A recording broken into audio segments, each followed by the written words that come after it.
Medicare Part A, what is it? We'll discuss that next in a minute with Marty, so stay tuned. So, what is Medicare Part A? Medicare Part A is your hospital coverage. So, what does Part A cover?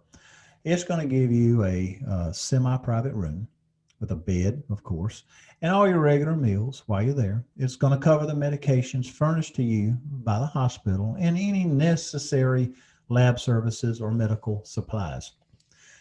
You may get your inpatient care at an acute care hospital, a critical access hospital, an inpatient mental health care hospital, or at an inpatient rehab facility. So, what does Medicare Part A cover? In addition to the Medicare hospitalization coverage, Medicare Part A also covers post-hospital skilled nursing and short-term hospital, post-hospital home health care, as long as it is medically necessary. And that's a very important piece to that. Part A covers hospice services, which may include durable medical equipment, counseling, social services. Medicare hospice coverage also provides short-term respite care for caregivers to have a rest, and that's because caring for someone during that time can take a lot of energy, and but it does pay for help for the caregivers as well, and you want to check with Medicare on that. Medicare does not cover long-term care such as extended stays in a nursing home, which some people think it does, but it does not. There are some things that you might think would fall under Part A, but sometimes fall under Part B, which we also will cover in another video, such as outpatient surgeries. So how much does Medicare Part A cost? Is Medicare Part A free?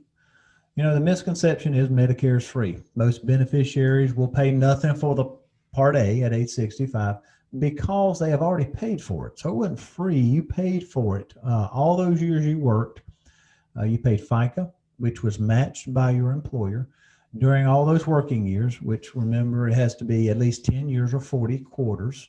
And you paid for that in those taxes during those years. So if you've not worked the 10 years or 40 quarters, you can purchase the Part A as long as you have been a legal resident or a green card holder for at least 5 years. If you do not have the 40 quarters, you can pay for Part A. And we put that on our website because we update that yearly, because those numbers do change.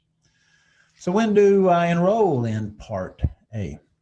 If you are not already receiving Social Security income benefits or railroad retirement income benefits, then you need to actively sign up for Part A at the age 65. You can do this at the Social Security website. Just when you do that, keep an eye out for your Medicare card. It's a red, white, and blue card. You will not miss it.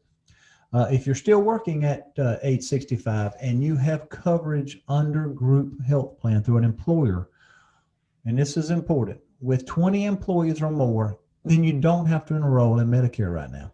But if you work for an employer that has less than 20 employees, you need to take Medicare Part A and B, because that will be your primary insurance. If you don't enroll, your employer plan may pay less or nothing at all for your care, and it's bad to get care and then find out after the fact. And the reason for that is coordination of benefits.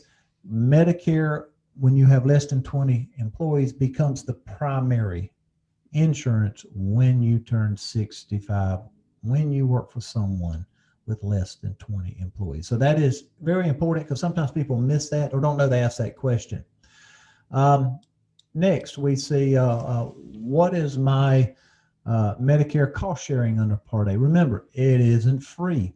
So Medicare Part A coverage doesn't pay 100% of the healthcare cost. You will have some cost sharing that you are responsible for. Each year, CMS determines the Medicare Part A deductible and the coinsurance that you will be responsible for during the following year. Again, we have that information on our website because that does change yearly, and we will make sure all our information is current. So go to the Learning Hub on our website and read the articles there to have the updated information so you can stay up to date. Your Part A deductible is paid based on a benefit period. Now, what is a benefit period? It begins the day you're admitted as an inpatient in a hospital or a skilled nursing facility. The benefit period ends when you haven't received any inpatient care or skilled care in a skilled nursing facility for 60 days in a row. If you go into a hospital or a skilled nursing facility after one benefit period has ended, a new benefit period will begin the 61st day. You have a new benefit period, and you must pay the inpatient hospital deductible for each benefit period. So there's no limit of the number of benefit periods that you can have. So keep that in mind. So if you go to day 61 days and have not been in a hospital, and you wind up back in the hospital, your benefit period begins and you'll have another deductible and co-insurance. So again, this was just a very brief introduction into Medicare Part A. There are several parts of Medicare. Make sure you watch our other videos listed on our YouTube channel or visit our Learning Hub at hfcbenefits.com that will explain in better detail each part of Medicare. If you enjoyed this video, please hit the like button at the bottom of the video. It'll help other people find this important information. So again, I hope this was very beneficial to you today, because this was A Minute with Marty. Have a good day.